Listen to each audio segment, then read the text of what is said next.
तुम हो कि अपनी भाभी को पीछे से इस तरह से पकड़ रही हो? छोड़ो मुझे। अरे मैं तो नहीं छोड़ने वाला हूँ। सामने देखो, पेपर स्प्रे पड़ा है, ऊपर से नीचे छिड़क दूंगी। इतना कहकर सुनैना राहुल को कोहनी मारती है। राहुल थोड़ा साइड हो जाता है और तुरंत कमरे से बाहर निकल जाता है। थोड़ी देर बाद सुनैना तैयार होकर नीचे उतरती है। अरे राहुल बेटा, ये तो तेरा आखिरी साल है ना कॉलेज का? हाँ पापा, ये लास्ट ईयर का मेरा पहला एग्जाम है, आशीर्वाद दीजिए ना। इतना कहकर राहुल सुमन और राममोहन का आशीर्वाद लेता है और फिर सुनैना के पांव भी पकड़कर आशीर्वाद लेने के बहाने राहुल सुनैना के पांव को सहलाने लगता है। सुनैना अचानक पीछे हट जाती है।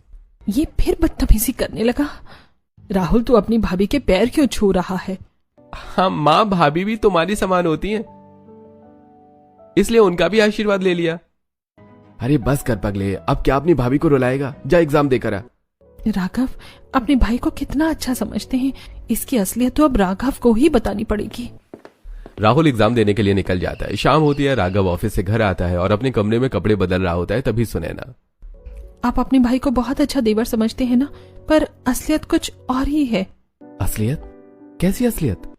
आपका भाई मुझे भाभी नहीं मानता है, उसकी नीयत मेरे लिए बहुत गंदी है। अरे जबान संभाल कर बात करो, मेरा भाई लक्ष्मण जैसा है, वो ऐसा कुछ नहीं कर सकता। यही तो आपको गलतफहमी है। आपका भाई लक्ष्मण नहीं, दुशासन है। उसने कई बार मुझे गलत नीयत से हाथ लगाया है, कितनी बार मुझे परेशान करने की कोशिश की है। सुनैना की बात सुनते ही राघव सुनैना को एक थप्पड़ मार देता है। चुप हो जाओ, खबरदार जो मेरे लक्ष्मण जैसे भाई के लिए कुछ गलत कहा तो। आपकी हिम्मत कैसे हुई मुझे थप्पड़ मारने की?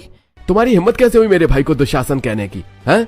वो तुम्हें अपनी माँ मानता है और तुम्हारे पांव छूता है, और तुम कहती हो कि वो तुम्हें गलत नीयत से छू रहा है। आप मेरी बात का यकीन क्यों नहीं करते? अगर भगवान भी कहे कि राहुल ने तुम्हारे साथ बदतमीजी की है, तब भी मैं नहीं मानूंगा। ये सारी बातें खिड़की से राहुल सुन रहा होता है। भाभी की इतनी हिम्मत, भैया से मेरी सच्चाई बता रही है, अब तो इसे घर से निकलवाना ही पड़ेगा। ऐसे कुछ दिन बीतते हैं और एक दिन राहुल सुनैना के कमरे में आता है और दरवाजे पर कांच की गोलियां गिरा देता है। तुम यहाँ किस लिए आए हो? चले जाओ यहाँ से। इस वक्त ना भैया हैं घर में, ना मम्मी है, यही सही मौका है, आइए अपने देवर के गले लगे भाभी जी। इतना कहकर राहुल सुनैना से जबरदस्ती करने लगता है। तभी राघव सुनैना और राहुल को साथ देखकर चिल्लाता है। घर वाले भी कमरे के बाहर इकट्ठा हो जाते हैं।